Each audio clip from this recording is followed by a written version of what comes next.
மதுரை மக்களவைத் தொகுதியில் Marxist communist கட்சி வேட்பாளர் சு வெங்கடேசன் வெற்றி பெற்றதாக அறிவிக்கப்பட்டிருப்பதாக தகவல் வெளியாகிருக்கிறது. கூடுதல் விவரங்களை நமது செய்தியாளர் ராஜ்குமாரிடம் கேட்கலாம்.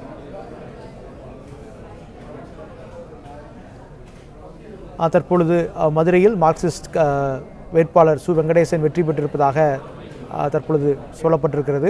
19வது சுற்று வாக்கு எண்ணிக்கையில் பாஜக வேட்பாளர் ராம சீனிவாசனை விட 1.89 லட்சம் வாக்குகள் சு வெங்கடேசன் அதிகம் பெற்றிருக்கிறார் என்ற தகவல் தற்பொழுது வெளியாகியிருக்கிறது.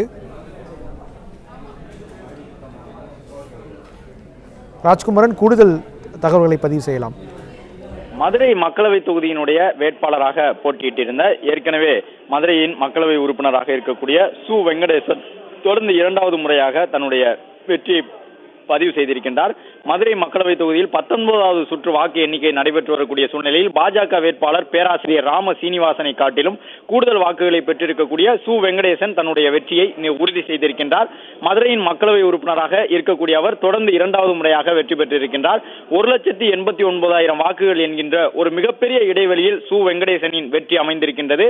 மதுரை தொகுதியை பொறுத்தவரை ஏற்கனவே அவர் 5 ஆண்டு காலம் மக்களவை உறுப்பினராக செயல்பட்டிருக்கின்றார். இந்த நிலையில்தான் பாஜக சார்பில் அங்கு வேட்பாளராக ராம சீனிவாசன் போட்டியிட்டிருந்தார். அவரை காட்டிலும் கூடுதலான வாக்குகளை பெற்றிருக்கின்றார். இன்று காலை வாக்கு எண்ணிக்கை மையத்தில் வாக்கு எண்ணும் பணி தொடங்கியது முதலே மதுரை மக்களவை தொகுதியில் சிபிஎம் வேட்பாளராக போட்டியிட்டிருந்த சு வெங்கடேசன் தான் தொடர்ந்து முன்னிலையில் இருந்து வந்தார். இந்த நிலையில் தமிழகத்தில் வெற்றி அறிவிக்கப்பட்ட தொகுதிகளில் ஒன்றாக மதுரை மக்களவை தொகுதியும் மாறியிருக்கின்றது. மதுரையை பொறுத்தவரை சு வெங்கடேசன் வெற்றி பெற்றிருக்கின்றார். ஏற்கனவே தூத்துக்குடி மக்களவை தொகுதியில் கனிமொழி கருணாநிதி தன்னுடைய வெற்றியை உறுதி செய்திருந்தார். வடசென்னை மக்களவை தொகுதியிலும் திமுக வேட்பாளருடைய வெற்றி ஏறக்கூடிய உறுதி செய்யப்பட்டிருக்கின்றது. இந்த நிலையில் திமுகவின் கூட்டணி வேட்பாளரின் முதல் வெற்றி செய்தியாக மார்க்சிஸ்ட் கம்யூனிஸ்ட் கட்சியினுடைய சு வெங்கடேசன் மதுரை தொகுதியிலிருந்து வெற்றி பெற்றிருப்பதாக அதிகாரப்பூர்வ அறிவிப்பு வெளியாகி இருக்கின்றது.